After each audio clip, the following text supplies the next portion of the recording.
auroras visible in Texas, GPS disruptions worldwide, satellites tumbling out of orbit, radio blackouts. The sun isn't broken, it's just showing off.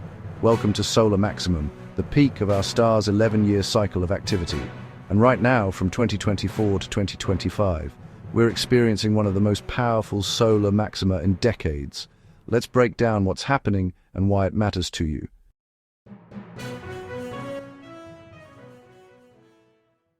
The sun goes through a roughly 11-year cycle of activity, driven by its magnetic field. Think of it like the sun's heartbeat, with a rhythm that affects the entire solar system. During solar minimum, the sun is relatively quiet.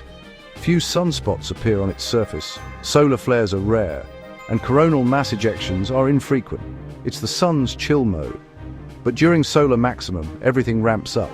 The sun's magnetic field becomes incredibly complex and tangled. Sunspots, cooler, darker regions caused by intense magnetic activity, cover the surface. Solar flares explode with the energy of millions of nuclear bombs, and massive coronal mass ejections hurl billions of tons of plasma into space. We're currently experiencing Solar Cycle 25, which officially began in December 2019. Scientists at NOAA and NASA announced in October 2024 that we've reached solar maximum. This peak period typically lasts about a year, meaning we've seen elevated solar activity through much of 2025. Here's what's interesting.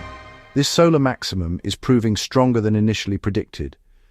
Early forecasts suggested it would be relatively weak, but the sun had other plans.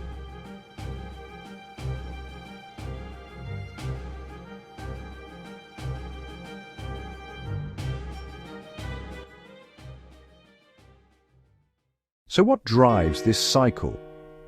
Deep inside the sun, a process called the solar dynamo is at work. The sun isn't a solid object, it's a ball of plasma. Different parts rotate at different speeds. The equator spins faster than the poles, like a cosmic mixing bowl. This differential rotation stretches, twists, and amplifies the sun's magnetic field.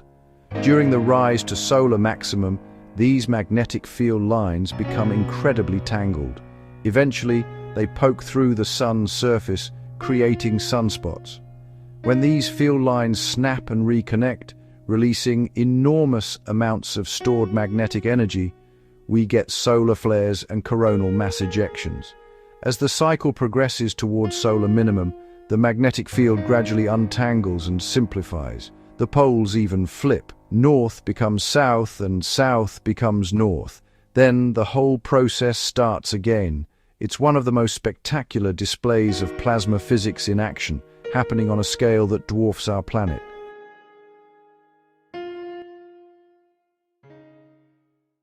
During solar maximum, we see effects on Earth that range from beautiful to potentially dangerous. First, the spectacular auroras. The northern and southern lights become more frequent and visible at much lower latitudes than usual. In 2024, we've seen auroras as far south as Texas, Arizona, and even the Caribbean. People in places that normally never see them are treated to these cosmic light shows. But there's a flip side. When a coronal mass ejection slams into Earth's magnetosphere, it can cause what's called a geomagnetic storm. These storms can disrupt GPS satellites, causing navigation errors for aircraft, ships, and your phone's maps. During strong storms, GPS accuracy can degrade by several meters or fail completely. Create radio blackouts, particularly on the sunlit side of Earth. High-frequency radio communications used by aircraft and maritime vessels can go silent for hours. Damaged satellites. Some satellites have been knocked off course or even tumbled out of control when hit by particularly strong solar storms. We lost several Starlink satellites to a geomagnetic storm in 2022. Threatened power grids. The most powerful geomagnetic storms can induce electrical currents in long power lines and transformers. In extreme cases, like the 1989 Quebec blackout, this can cause widespread power failures affecting millions of people. Increased radiation exposure for astronauts on the ISS and even for airline pilots and frequent flyers on polar routes. During solar maximum, flights sometimes have to reroute to avoid dangerous radiation levels. Here's the sobering part. In September 1859, during the last solar maximum of that era, Earth was hit by the most powerful solar storm in recorded history, the Carrington event. Telegraph systems worldwide sparked and caught fire.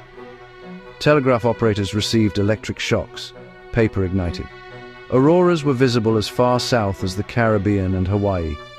People in the Rockies could read newspapers by aurora light at midnight. But in 1859, we barely had electricity. Today, our entire civilization depends on it. Satellites, GPS, the internet, power grids, communications, all vulnerable. Scientists estimate that if a Carrington-level event struck today, it could cause more than $2 trillion in damage and take months or even years to fully recover from. Satellites could be disabled, large portions of power grids could fail, GPS would go dark, the modern world would grind to a halt. During solar maximum, the risk of such an event increases significantly.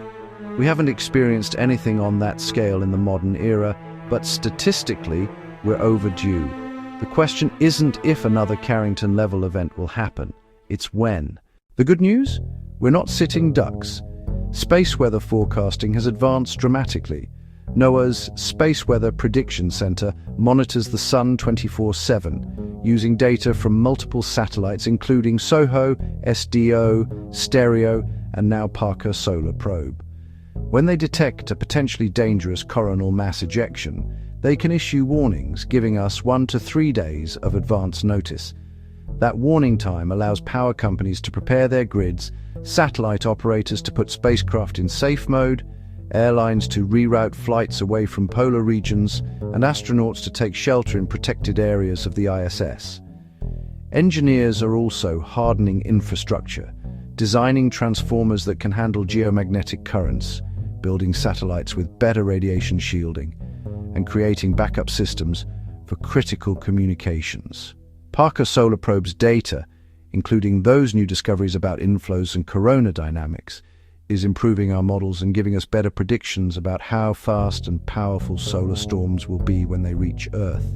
And for the rest of us, there are apps and websites that provide aurora alerts and space weather updates so you can catch those spectacular light shows while staying informed about potential impacts. Solar maximum has continued through much of 2025 and brought us opportunities to witness spectacular auroras and the potential for space weather impacts. It's the perfect reminder that we live on a planet orbiting an active, dynamic star. If you want to stay updated on solar activity, major space weather events, and when the next big aurora might be visible, hit that subscribe button. And if this video helped you understand what's happening with our sun, smash that like button and share it with anyone who's been wondering why the sky's been putting on such a show lately. The sun is at its wildest right now. Let's appreciate the spectacle while staying smart about the risks. And as always, keep looking up.